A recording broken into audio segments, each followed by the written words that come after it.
Welcome to DentonRadio.com, powered in part by Classic of Denton.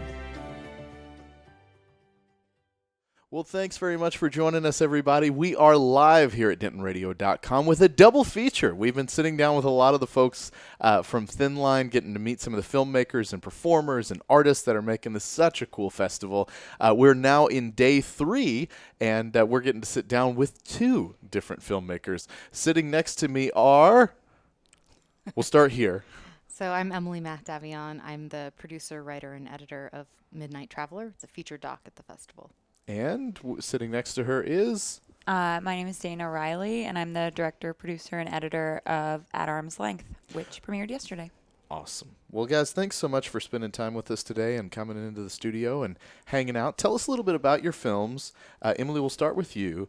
And give us a basic rundown of what the film is and what people can expect to see from it. So Midnight Traveler is an autobiographical film. It's made by Hassan Fazeli, his wife Fatima, and their 2 young daughters. It was shot entirely on mobile phones, and it chronicles their journey fleeing the Taliban along the migrant smuggling route to Europe. Okay, and At Arm's Length, let's talk about that one as well.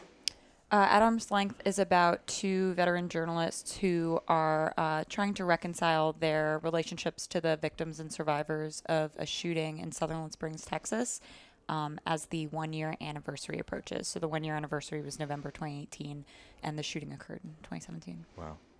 Well, you guys, I've been hearing incredible things about both films. I unfortunately didn't get the chance to check out At Arm's Length, but I heard really, really good feedback from everybody. Very much looking forward to checking out Midnight Traveler. Let's start with Midnight Traveler and pause a little bit on this cell phone thing. So this whole thing was filmed on cell phones. Mm-hmm. It was filmed on 3 cell phones. So the father, the mother, and the older daughter's phones. That's pretty cool. Mm-hmm. So, and this was over the course of 2 years, right? Yeah, about 2.5 years. Wow. So Yeah. you guys were able to compile together all this different cell phone footage of their journey through this entire thing. Yeah, so as they were moving along the migrant route, they would meet up with contacts that I arranged in each country, Wow. and then they would copy off all of the SD cards footage onto hard drives, and the contact would mail it to me in the U.S. to archive Wow. it. Then they would wipe the cards and keep going. It's incredible. It's really, really incredible. Now, At Arm's Length, you said this was part of a project at the university. So tell us a little bit about the process of how this all got started. Well, we in this program that I'm in, the MFA program at the University of Texas at Austin, we have to make a documentary short in our first semester. So that's from September to December, which is a pretty short production timeline for concept, Right. shooting, and editing.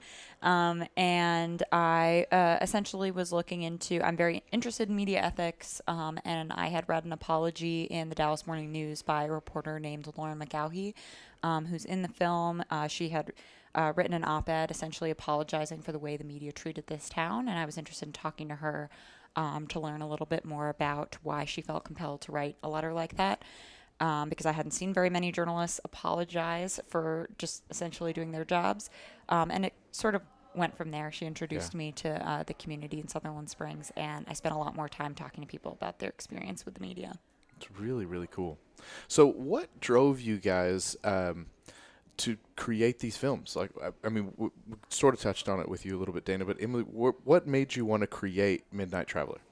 Well, I knew the family already before the film started, and I was really invested in trying to help them get protection, because they were applying for international refugee protection from Tajikistan, having fled the Taliban, who had put a death threat on the director Hassan.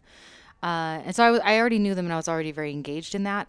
And as it became clear that they weren't getting protection and they were going to have to use the migrant route to apply for asylum in Europe, all of us who knew them were just extremely concerned for their safety. Yeah. And since the family were all filmmakers, they felt like, you know, if we document what we're going through and tell our story, at least we're putting a level of meaning, you know, on whatever it is we go through.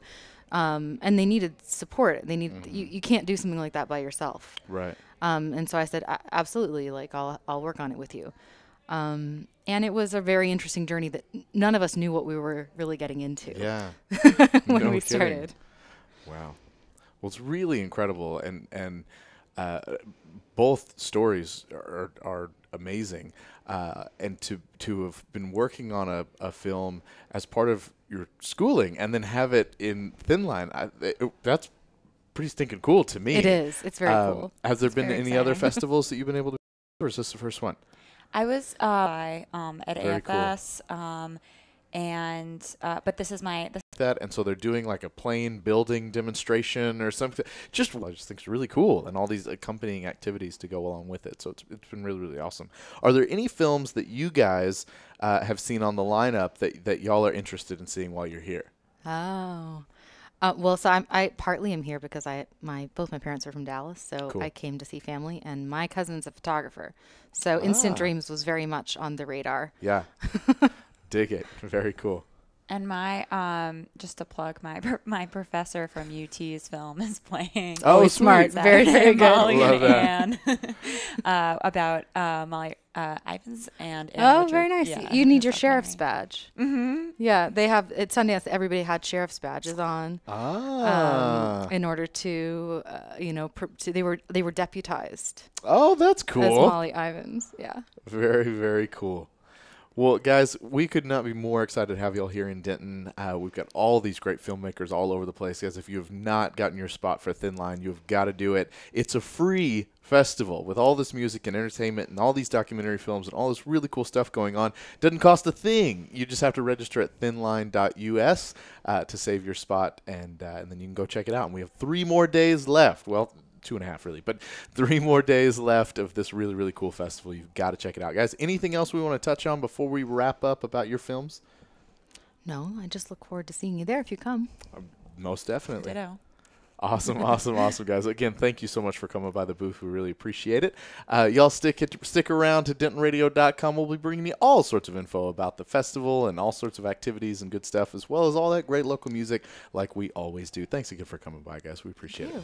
Well, thank you for tuning in. We hope you enjoyed the show. Be sure to check out DentonRadio.com for new Denton artists and where they're playing next. While you're surfing the internet, make sure you check out our friends Classic of Denton at ClassicofDenton.com.